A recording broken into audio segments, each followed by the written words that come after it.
It is insurrection, plainly, directly, without question. It's a general call for rebellion from the CIA and the armed services of the United States by Democrat lawmakers, saying that you have not only the right, but the duty and the obligation to defy orders of the commander-in-chief. These lawmakers should honestly resign in disgrace and never return to public office again. What I love about that is that nobody wants to have to look at Stephen Miller's face, obviously. So they have the little B-roll playing on the side, and the B-roll has the illegal orders, illegal orders, illegal orders. It's like, no, hey, Stephen Miller, they're talking about illegal orders. He says this is literally an insurrection. And I'm not like, a master of language or whatever, so I Googled it. Insurrection, the definition is a violent uprising against an authority or government. Even if that ad from those 6 Democrats hadn't constantly said you can defy illegal orders, even if it just said you can defy orders, that is not a violent uprising against an authority or government. I don't know, like I want to come up with an example. What would a violent uprising against an authority or government look like? I don't know. Maybe someone could provide an example or whatever, but clearly Stephen Miller's never seen one. He's never participated in one. He's never covered up for one after the fact or anything.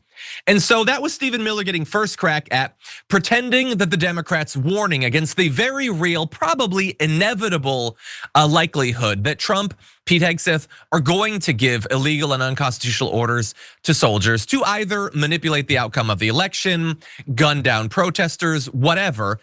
They want you to believe that no, that would be fine if that were to happen. The insurrection is telling the soldiers not to participate in these wildly unpatriotic acts. And it stayed with Stephen Miller only for a little bit. Donald Trump very much got involved soon. And so he tweeted out, or Truth Socialed out, it's called seditious behavior at the highest level. Each one of these traitors to our country should be arrested and put on trial. Their words cannot be allowed to stand. We won't have a country anymore. An example must be set. President DJT. I love how fragile he thinks America is. Anything not going his way, we won't have a country anymore. It's everything. You get rid of the tariffs, don't have a country anymore. You let migrants come across the border, don't have a country anymore. You let senators post a video on Twitter, don't have a country anymore. I feel like at that point, what's the country worth if it's that ephemeral? But anyway, he did say an example must be set, and I do agree with that. I feel like had we set an example after January 6th, maybe we wouldn't be in the position that we're in. But alas, we did not, and Donald Trump was allowed to go free, and now the insurrectionists are also going free, committing other crimes, and now we're in this chaotic and wild time. He, by the way, was not content to just say that they've committed sedition by pointing out the obvious thing that you do not have to follow an illegal order. He posted 18 more times about it. That is valuable time he could have spent like comparing samples of marble and stuff. And unfortunately, he wasted it on this. So he Truth Socialed seditious behavior, punishable by death. Yes, the president of the United States this morning indicated that he thinks that these 6 Democrats should be killed for posting that video. And I get to be the weirdo, and other people in the media are the weirdos that are gonna like make a big deal out of this, but I don't know. I kind of feel like if any other president had called for a bunch of the opposition party to be killed for posting a video, I feel like that would have been news. I don't know. Am I being uncouth? Is this TDS that I'm experiencing right now? I don't know. He then posts, this is really bad and capital D dangerous to our country. Their words cannot be allowed to stand. Seditious behavior from traitors. Lock them up. President DJT. He didn't thank us, by the way, for our attention to this matter, which is rude. But anyway, but I do know it's from him because he signed the tweet. So lock them up, except he's not saying lock them up. He's asking lock them up. He's saying punishable by death, but he's not sure about locking them up. He's sure about the murder, but not the imprisonment. That's weird. Anyway, he wasn't content to just tweet himself about this. any rando MAGA person or whatever, who definitely would have agreed with any Republican under Joe Biden putting out that exact same video. Every one of them would have agreed with it, and they would have been right to. If Joe Biden gave you an illegal order, you should also not follow that, by the way. They all got involved in this. So P78 says, hang them, George Washington would. And the president of the United States retruthed it.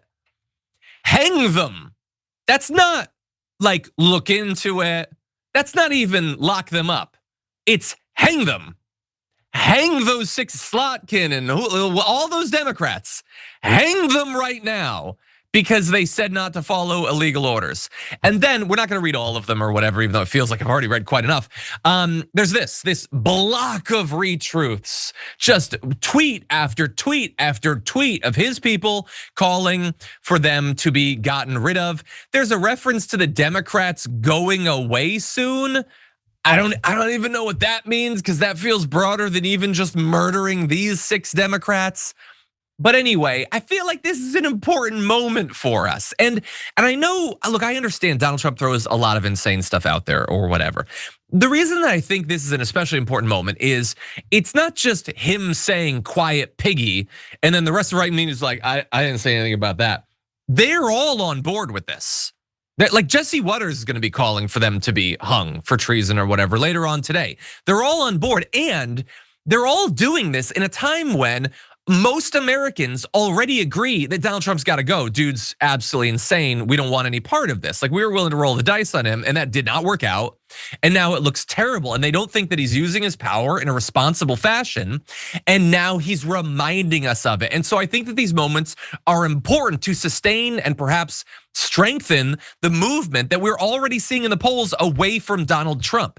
He may think that this is like a good distraction from the Epstein files or something like that.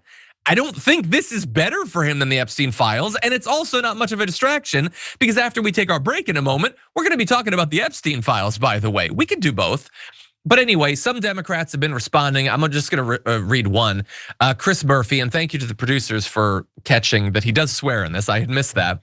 The president of the United States just called for Democratic members of Congress to be executed. Hang them, he posted. If you're a person of influence in this country and you haven't picked a side, maybe now would be the time to pick an effing side. And so this is the duality of Donald Trump's presidency at this point. It's misogynistic, immature insults, and then calls for people he disagrees with to be murdered by the state. And it's a reminder to the American people, this is what his presidency is. And maybe some of them, and I'll close on this, maybe some of them would accept this sort of insane dictatorial behavior if he was delivering otherwise, but he's not. He's completely inept on the economy. The immigration stuff is a big mess. It's chaos abroad. And then also you want to start murdering your opponents? That's gonna be a bridge too far for the vast majority of the American people.